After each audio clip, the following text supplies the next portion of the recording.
Mari bersama-sama perkatakan iman dalam Mazmur 91.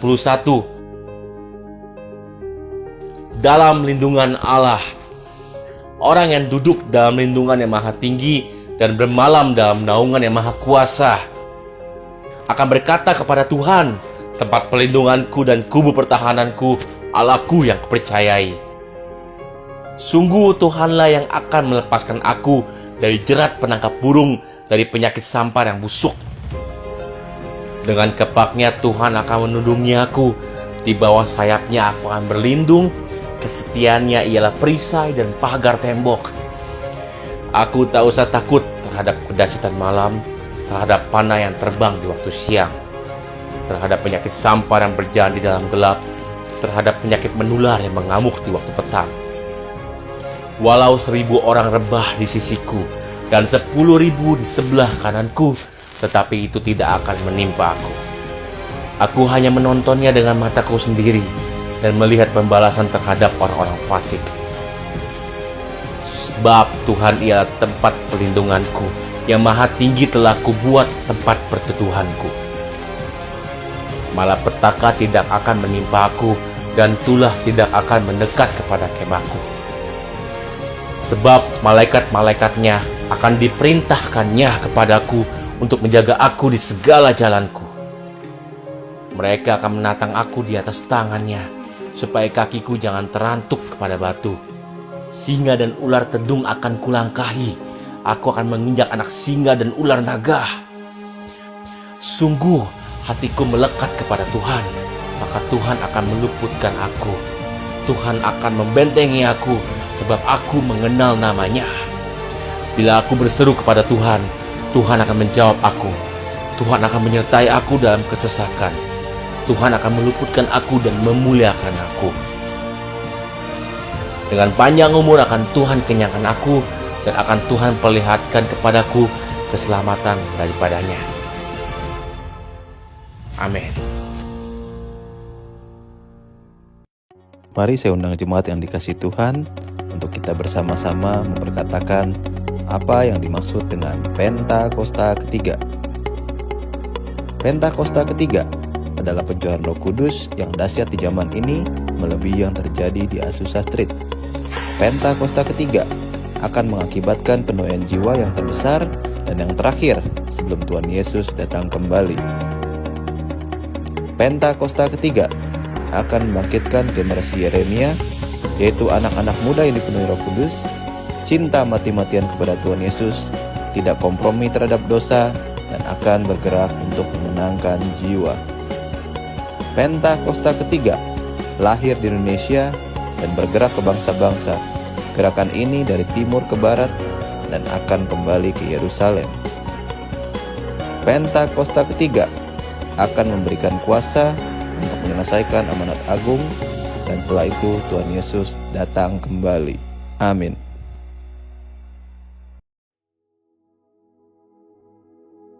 Shalom saudara, hari-hari ini kita harus menyadari bahwa kemajuan di dunia digital, khususnya internet dan AI atau artificial intelligence, merupakan sebuah kenyataan dan dinamika yang mustahil untuk kita bendung.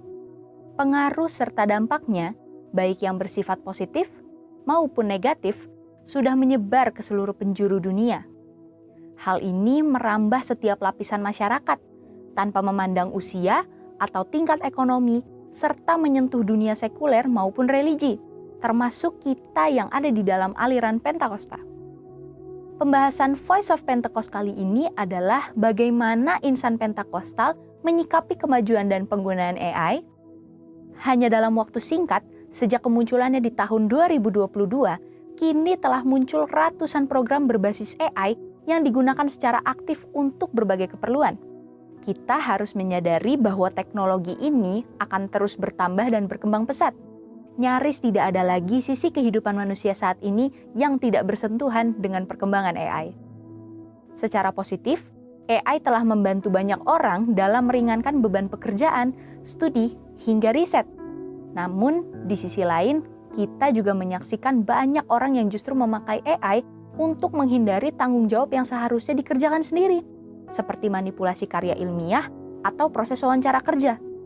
Bahkan ada kejadian-kejadian tragis yang memilukan, seperti kasus di Amerika Serikat pada Juni 2025, di mana seorang pemuda mengakhiri hidupnya setelah berdiskusi dengan AI mengenai cara bunuh diri yang efektif. Di Kanada, percakapan yang tidak terarah dengan AI mengakibatkan penggunanya mengalami delusi. Bahkan ada yang terjebak dalam perasaan cinta terhadap AI. Kenyataan-kenyataan inilah yang menuntut kita untuk mengambil sikap yang tepat dalam menggunakan teknologi ini. Dalam menanggapi kemajuan ini, Profesor Heidi Campbell menjelaskan bahwa teknologi digital mampu menciptakan platform virtual yang tidak hanya melengkapi praktik spiritual tradisional, tetapi juga menyediakan ruang bagi spiritualitas di dunia digital. Billy Wilson juga menyatakan bahwa teknologi memungkinkan Injil untuk menjangkau setiap orang untuk mengalami perjumpaan autentik dengan kuasa Roh Kudus. Nicky Gumbel menambahkan bahwa Roh Kudus tidak dibatasi oleh alat apapun yang kita pakai. Campbell membagi 3 posisi yang biasanya diambil gereja berdasarkan Wahyu pasal 2-3. Yang pertama, teknofobia. Ini adalah posisi gereja yang menolak teknologi digital karena ketakutan akan dampak negatifnya. Sikap yang menganggap teknologi sebagai musuh yang tidak bisa ditebus justru menutup peluang misi. Padahal, sesuai Yohanes pasal 1 ayat 3, segala sesuatu termasuk AI ada di bawah kedaulatan Kristus dan dapat digunakan untuk kemuliaannya. Yang kedua, teknofilia. Ini adalah gereja yang sangat antusias mengadopsi teknologi demi mengejar popularitas. Sukses pelayanan hanya diukur melalui angka digital seperti likes dan views. Rasul Yohanes mengingatkan agar sistem dunia tidak menggantikan kasih mula-mula kepada Kristus. Yang ketiga, middle tech. Ini adalah model yang paling sehat. Gereja tidak menolak, namun tidak juga memuja teknologi. Mereka menggunakan hikmat, doa, dan pemikiran teologis sebelum menggunakan inovasi digital. Roma 12 ayat 2 mengingatkan kita tidak boleh menjadi serupa dengan pola dunia, melainkan harus terus diperbaharui dalam cara berpikir. Lalu, bagaimana langkah nyata kita sebagai insan Pentakosta? Yang pertama, kita tidak boleh anti terhadap teknologi, namun jangan sampai kita dikendalikan atau bersandar sepenuhnya pada hasil AI. Segala yang baik berasal dari Allah, tetapi bisa menjadi rusak jika disalahgunakan. Kita harus menggunakannya secara benar, etis, dan alkitabiah. Yang kedua, AI tidak boleh menjadi penentu sudut pandang teologi, tata ibadah, atau pola pemuritan kita. AI hanyalah alat pendukung. Otoritas teologis dan pembentukan iman harus tetap dipimpin oleh Roh Kudus dan Alkitab. Yang ketiga, AI sangat membantu pekerjaan, tapi tidak bisa menggantikan peran kita. Keputusan-keputusan penting harus tetap diambil oleh kita yang memiliki Roh Kudus. Yang terakhir, AI adalah kecerdasan yang belajar dari penggunanya. Oleh karena itu, insan Pentakostal harus memberikan asupan-asupan nilai Kristiani ke dalam penggunaan AI. Tanpa kematangan teologi, kita beresiko menelan mentah-mentah logika AI yang mungkin bertentangan dengan Alkitab. Melalui komunitas seperti KUL, kita perlu memperkuat doktrin dasar kekristenan agar cara berpikir jemaat tidak lagi dikendalikan oleh teknologi. Penggunaan AI harus diletakkan di bawah otoritas Kristus, diuji dengan firman, serta digunakan dengan penuh hikmat dan kepekaan Roh Kudus dalam kehidupan kita sehari-hari. Saudara, untuk penjelasan lebih lengkap dari tim teologi kami, silakan buka link yang ada di atas atau scan QR Code yang tersedia. Tuhan Yesus memberkati. Puji Tuhan. Ibu Saudara, hari ini saya diberi tema yaitu mengasihi Tuhan dengan segenap hati. Puji Tuhan. Siapa yang mengasihi Tuhan dengan segenap hati? Ibu Saudara tahu enggak bahwa sebelum kita mengasihi Tuhan, Tuhan sudah terlebih dahulu mengasihi kita. Amin. Waktu Tuhan Yesus mati di atas kayu salib bukan karena kita ini layak, kita ini layak diselamatkan Bapak Ibu Saudara. Tapi Yohanes 3 ayat 16 bilang apa? Karena begitu besar. Karena begitu besar kasih Allah, Bukan karena manusia layak dilayakan. Bukan karena Bapak Ibu Saudara dan saya ini orang-orang baik yang harus diselamatkan. Tapi karena begitu besar kasih Allah. Amin. Beri tepuk tangan dulu buat Tuhan.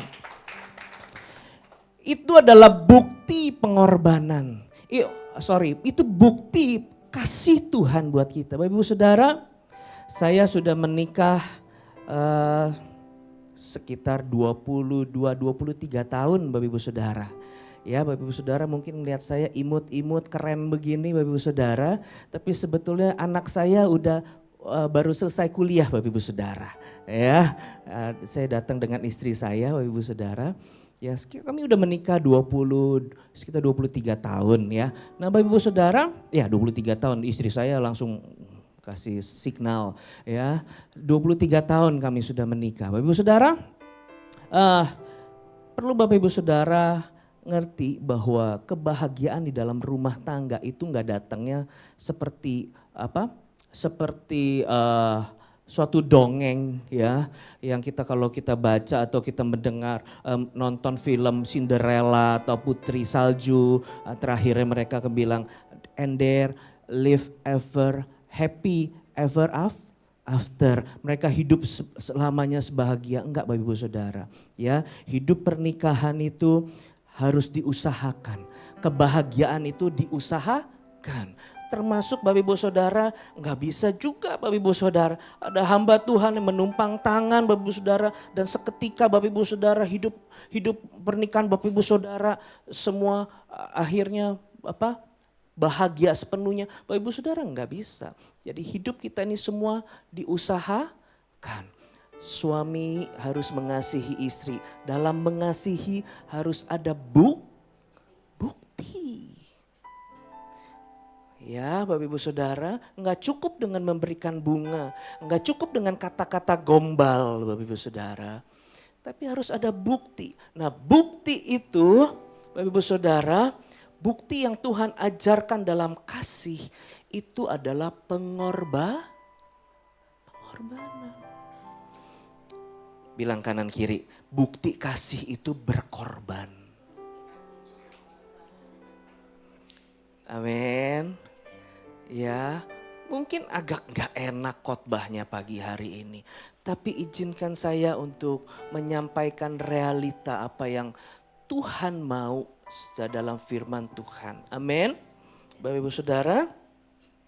Bapak Ibu Saudara, Tuhan Yesus bisa loh. Tuhan Yesus itu 100% manusia, 100% Allah. Amin. Waktu dia menghadapi penangkapan di Getsemani Bapak Ibu Saudara, Tuhan Yesus juga sama seperti kita, dia mengalami ketakutan. Amin. Sehingga dia bilang, Bapa kalau sekiranya mungkin cawan ini berlalu daripadaku. Secara manusianya Bapak Ibu Saudara, dia sebetulnya gak pengen juga untuk disalibkan. Tapi gak berhenti di situ doanya. Tuhan Yesus bilang, tapi biarlah bukan kehendakku yang jadi, tapi kehendak-Mu yang jadi.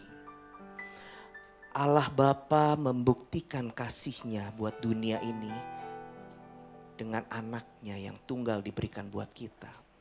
Tuhan Yesus memberikan teladan buat kita bagaimana mengasihi Tuhan, yaitu tunduk dengan perintah-Nya.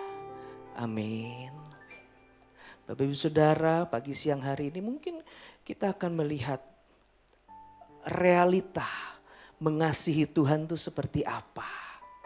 Ya, mengasihi Tuhan itu bukan begini, siapa yang mengasihi Tuhan tepuk tangan buat Tuhan Yesus. No, ini contoh Bapak Ibu Saudara. Ya, bukan seperti itu Bapak Ibu Saudara. Bapak Ibu, siapa yang mengasihi Tuhan lambaikan tangan.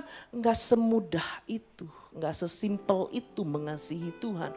Bukti mengasihi Tuhan enggak sesimpel itu Bapak Ibu Saudara. Amin. 1 Yohanes 4 ayat 10 bilang begini, inilah kasih itu, bukan kita yang telah mengasihi Allah, tapi Allah yang telah mengasihi kita dan telah mengutus anaknya sebagai pendamaian bagi dosa-dosa kita. Tuhan Bapa sudah sebelum kita mengasihi Tuhan, Tuhan udah mengasihi kita. Dan dia bukan hanya bilang mengasihi, tapi mencontohkan mengasihi kita. Sampai sini paham teman-teman, Bapak Ibu Saudara? Amin. Ya, Bapak Ibu Saudara, kita bukan, yang kedua Bapak Ibu Saudara, kita mengasihi Allah itu bukan supaya Allah mengasihi balik kita. Ini prinsip yang harus hati-hati. Aku mengasihi Tuhan, aku mau mengasihi Tuhan supaya Tuhan mengasihi aku. Salah Bapak Ibu Saudara. Tuhan udah terlebih dahulu waktu kamu masih jadi penjudi, waktu kamu masih jadi pembohong, waktu kamu masih menjadi penjahat, waktu kamu masih orang pendosa Bapak Ibu Saudara. Dia udah mengasihi Bapak Ibu Saudara dan saya. Yang percaya katakan amin. Amin. Jadi kita mengasihi Tuhan bukan buat Tuhan supaya mancing Tuhan. Tuhan gue sayang lo sayang gue dong. Enggak begitu prinsipnya. Amin. Sampai sini Bapak Ibu Saudara ngikutin. Ya Bapak Ibu Saudara. Kasih itu harus dibuktikan, yang sepakat katakan amin.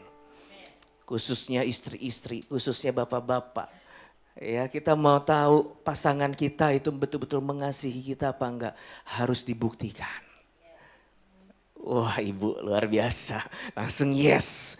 Saya percaya ini ada teladan di tempat ini, Bapak Ibu Saudara. Amin. Ya, Bapak Ibu Saudara. Contoh Tuhan minta bukti. Yohanes 21 ayat 17. Yuk buka sama-sama. Ada di sini atau kita harus buka masing-masing? Masing-masing harus buka biar saya cepat juga. Yohanes 21 ayat 17, saya dikasih waktu 30 menit Bapak Ibu Saudara. Kata Yesus kepadanya untuk ketiga kalinya, ini Tuhan Yesus ngomong sama Simon Petrus. Simon anak Yohanes, apakah engkau mengasihi aku?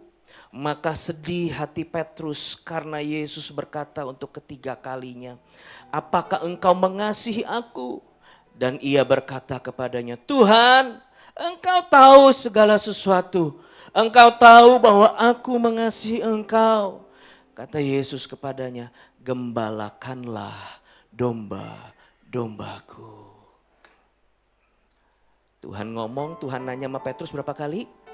3 kali. Ini adalah pertanyaan yang ketiga kali. Saya mau mempersingkat aja. Bapak Ibu Saudara baca di ayat di atasnya.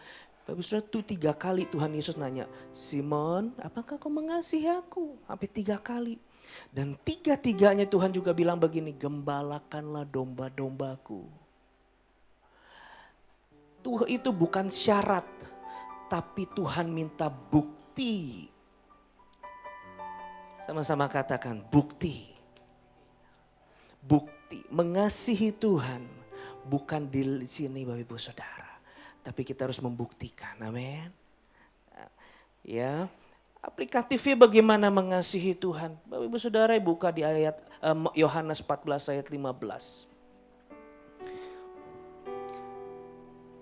Belajar bagaimana, apa sih aplikatifnya tuh, aplikasinya mengasihi Tuhan tuh seperti apa dalam hidup kita? Apakah cukup kita nyanyi seperti tadi, aku mengasihi Engkau Yesus. Cukupkah seperti itu?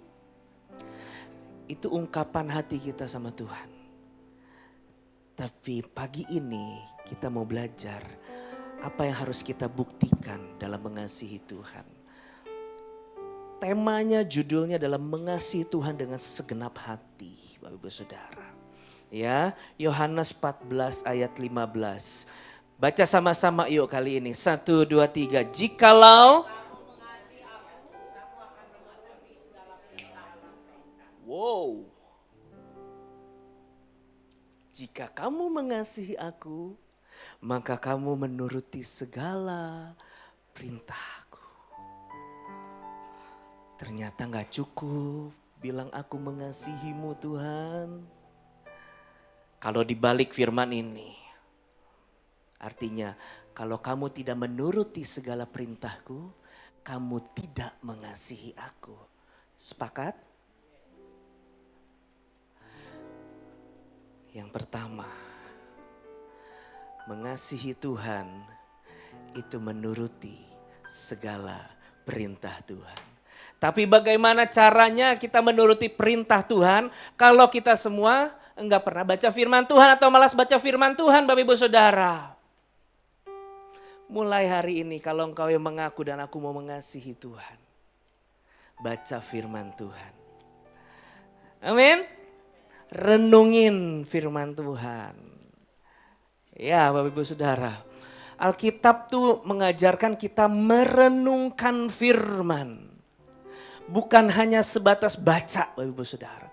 Tapi saya kan bukan mahasiswa STT. Saya kan bukan gembala, saya bukan pengerja.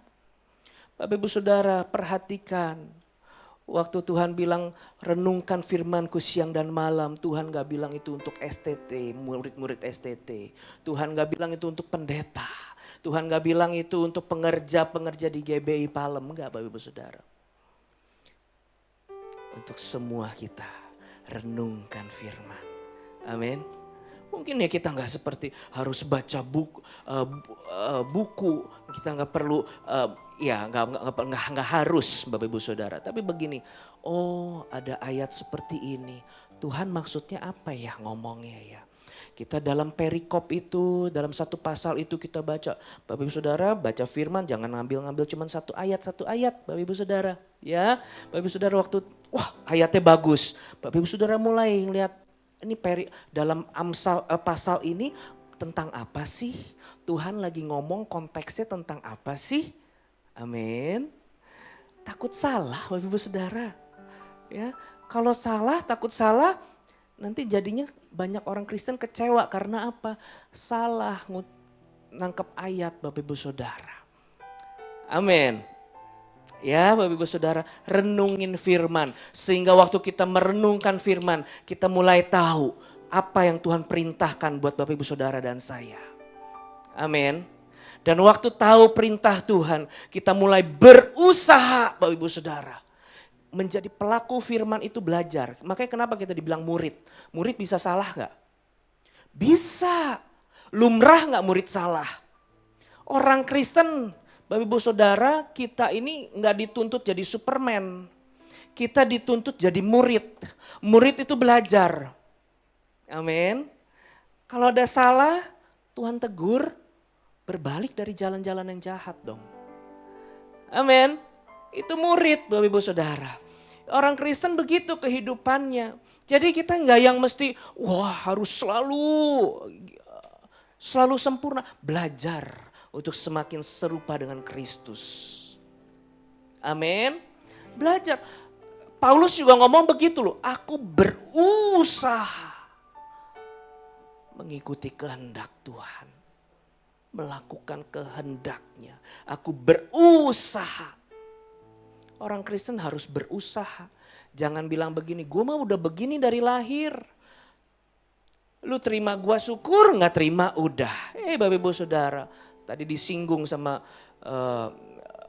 WL ya, bukan tadi ada dari pengumum dari ini.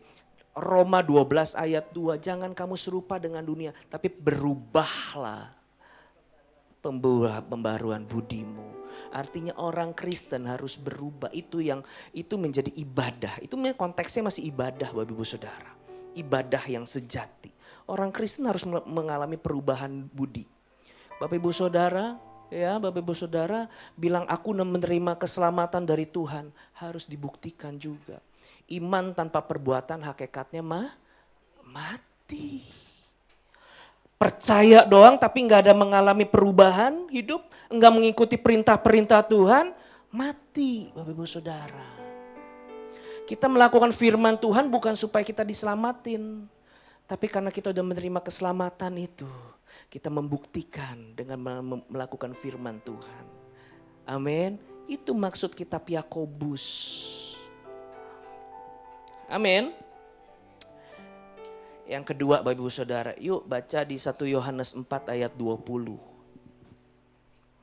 Yang pertama Bapak Ibu Saudara, namanya mengasihi Tuhan dengan segenap hati. Bapak Ibu Saudara harus baca firman Tuhan. Harus mau gak mau Bapak Ibu Saudara baca firman Tuhan. Merenungkan. dan melakukan firman Tuhan. Perintah-perintahnya. 1 Yohanes 4 ayat 20. Kita baca sama-sama yuk. 1, 2, 3. Jikalau seorang berkata, aku mengasihi Allah dan ia membenci saudaranya, maka ia adalah apa? Pendusta. Karena barang siapa tidak mengasihi saudaranya yang dilihatnya, tidak mungkin.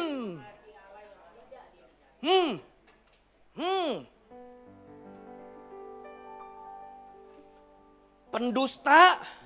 Dan itu Alkitab juga bilang tidak mungkin dia mengasihi Allah yang tidak dilihatnya. Kamu gak bisa mengasihi sesamamu, saudaramu yang kelihatan. Gimana kamu bilang, aku mengasihi.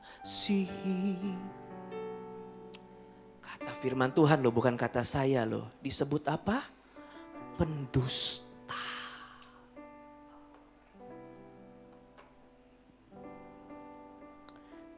Ampunilah saudaramu, sebab Bapamu yang di surga juga mengampunimu. Kalau kamu tidak mengampuni, Bapamu juga tidak mengampunimu. Bapa yang di surga juga tidak mengampuni. Artinya apa Bapak Ibu Saudara? Tadi lagi balik lagi. Kita menerima keselamatan, artinya kita menerima pengampunan dosa dari Tuhan. Amin. Tapi kalau kita bilang aku menerima pengampunan dosa dari Tuhan, tapi Bapak Ibu Saudara masih membenci, masih mendendam dengan sesamamu, Tuhan bilang kamu pendusta. Jangan-jangan kamu belum betul-betul menerima keselamatan yang dari Tuhan. Bapak Ibu Saudara, maaf kalau ini gak enak firmannya hari ini. Sorry, ininya yang kita bahas gak enak. Tapi ini firman Tuhan, gak enak secara daging. Tapi rohmu mendapatkan nutrisi yang ilahi. Amin. Bapak Ibu Saudara, kita punya roh, manusia roh kita nih. Manusia roh kita nih harus sehat Bapak Ibu Saudara. Sekarang kita mau sehat harus makan makanan yang clean food. Betul ya? Makanan-makanan yang clean food, makanan yang natural food, bukan ultra processed food ya, ultra processed food. Nah itu Bapak Ibu Saudara, banyak sekali kita hanya pengen apa yang kita pengen dengar. Itu ultra processed food Bapak Ibu Saudara. Kita pengennya dengar dengar khotbah apa yang kita pengen, apa yang kita suka. Itu ultra processed food. Kita perlu ya Bapak Ibu Saudara ya dengar firman yang betul-betul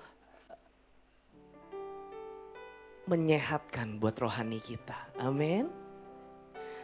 Pagi siang hari ini sekali lagi gak cukup kita bilang aku mengasihi Tuhan doang. Tapi yang pertama tadi apa? Melakukan perintah. Yang kedua kita belajar mengasihi sesama. Kasih saudaramu. Kalau hari ini Bapak Ibu Saudara masih ada yang benci sama saudara kandungnya. Benci sama keluarganya. Bapak Ibu Saudara, selesaikan. Nggak mudah. Dalam kehidupan saya juga banyak kepahitan Bapak Ibu Saudara. Tapi waktu kita bilang gini, Tuhan aku mengerti bahwa aku ini sudah ditebus, aku sudah diampuni. Sekarang aku mau mengampuni orang yang bersalah kepadaku. Manusiaku, egoku gak mampu. Pikiranku gak mampu. Dalam budaya manusia aku gak mampu dan aku ini bocengli. Tapi Tuhan suruh aku mengampuni. Kuatkan aku, berikan aku kekuatan. Bapak Ibu Saudara, waktu Tuhan Yesus mau naik ke surga, Tuhan Yesus bilang begini, ada roh penolong yang diutus Bapakku. Yaitu apa? Roh Kudus, Bapak Ibu Saudara. Roh Kudus yang akan membuat Bapak Ibu Saudara dan saya mampu untuk mengampuni. Amin. Itu Tuhan Yesus juga waktu di Getsemani, Bapak Ibu Saudara bilang, nggak usah bilang gini, oh gua nggak layak, artinya gua nggak layak sama Tuhan karena gua nggak bisa ngampunin. Bapak Ibu Saudara, Tuhan Yesus juga sebetulnya nggak, secara kemanusiaannya dia takut menghadapi cawan murka Allah itu Bapak Ibu Saudara. Tapi dia punya keputusan, biarlah kehendakmu yang jadi, bukan kehendakku.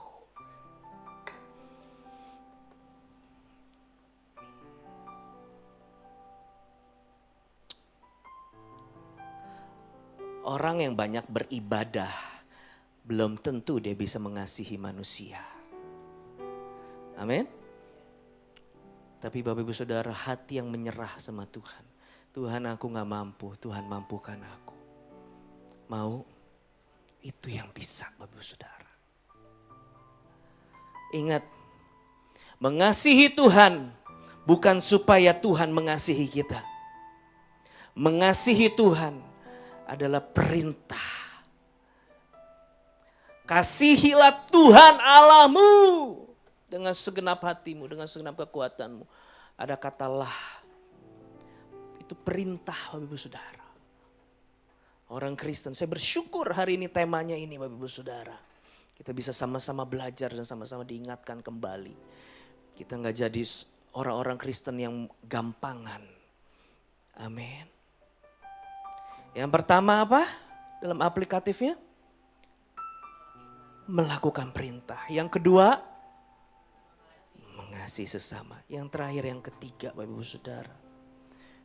Yohanes 1 Yohanes 3 ayat 18. Haleluya. 1 Yohanes 3 ayat 18. Yuk baca sama-sama dengan suara yang keras. 1, 2, 3. Anak-anakku,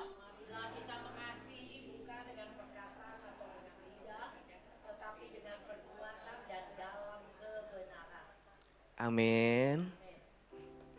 Amin. Oh, puji Tuhan.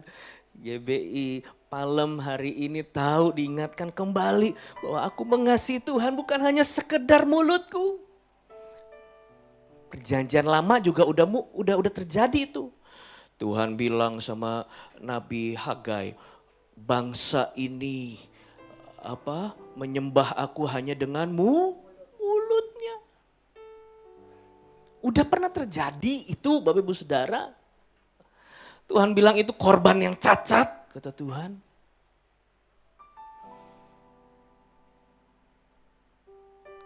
Dengan perbuatan, dengan kebenaran.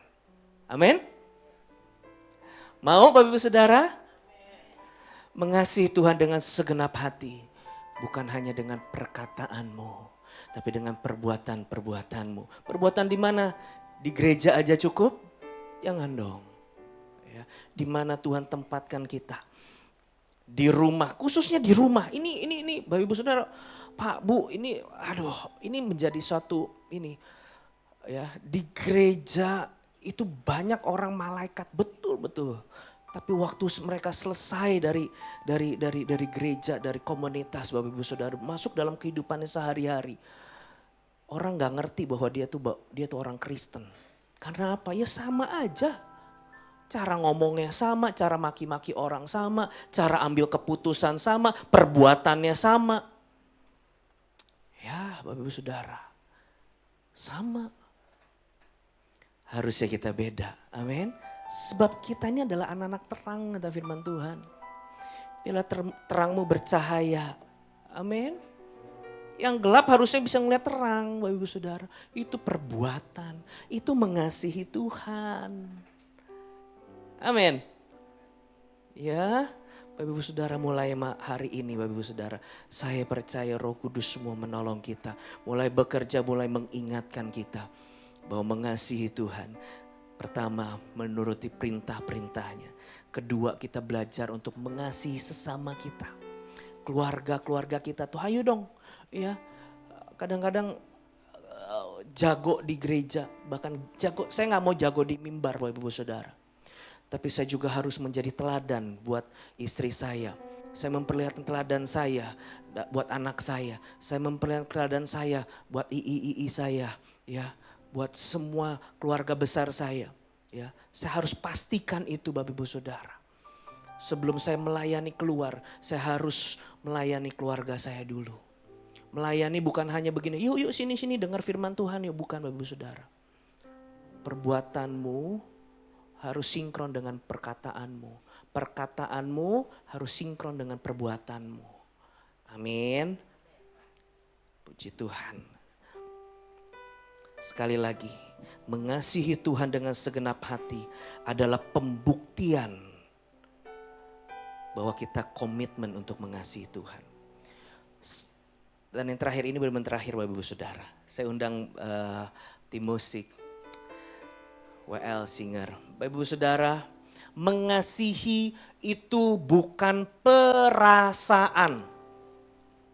Ya, Bapak Ibu Saudara, mengasihi itu bukan perasaan. Bapak Ibu Saudara yang sudah menikah, Bapak Ibu Saudara, mungkin perasaanmu enggak seperti waktu kamu ketemu berapa puluh tahun yang lalu dengan pasanganmu, dengan kekasih hatimu. Tapi engkau harus komitmen menjaga kasihmu dengan pasangan hidupmu. Sama, mengasihi Tuhan Bapak Ibu Saudara. Kadangkala Bapak Ibu Saudara, kita diterpa dengan mungkin males, mungkin bosen Bapak Ibu Saudara. Tenang Bapak Ibu Saudara, jangan didakwa sama iblis. Kadangkala kita harus dipaksakan, ayo dong biar ada kasih mula-mula terus di ini. Bapak Ibu Saudara, seringkali kasih mula-mula itu diartikan selalu dengan perasaan Bapak Ibu Saudara. Perasaan yang menggebu-gebu untuk melayani Tuhan. Bapak Ibu Saudara, mengasihi itu bukan perasaan, tapi keputusan Bapak Ibu Saudara dan saya. Komitmen Bapak Ibu Saudara dan saya. Apakah waktu engkau rasa kasmaran dengan pasanganmu sudah hilang atau berlarut? Apakah engkau enggak akan melanjutkan pernikahanmu? Salah Bapak Ibu Saudara. Pernikahan adalah komitmen. Mengasihi adalah komitmen yang harus kita putuskan dari awal. Dan itu kita berjalan sampai Tuhan menjemput kita. Amin.